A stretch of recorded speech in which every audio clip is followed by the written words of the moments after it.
嗨，我是叔叔。由于今天是一个特别的节日，所以我知道大家应该要忙着去约会，或者是跟朋友聚聚，或者是跟可能不会是朋友的朋友聚聚。那我们就直接切入正题吧。今天要教的音效是，那要学会这个声音的方法呢，就是你想象自己在吞口水，你想象这个口水是一颗石头打到你的喉咙，还有吞下去的感觉。然后通常第二个可能会比较小声。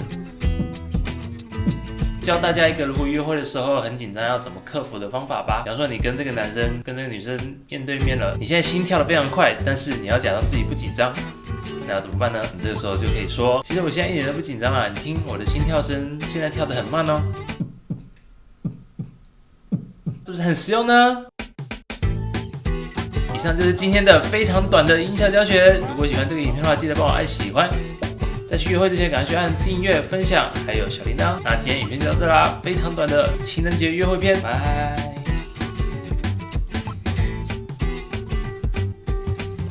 真的超级短。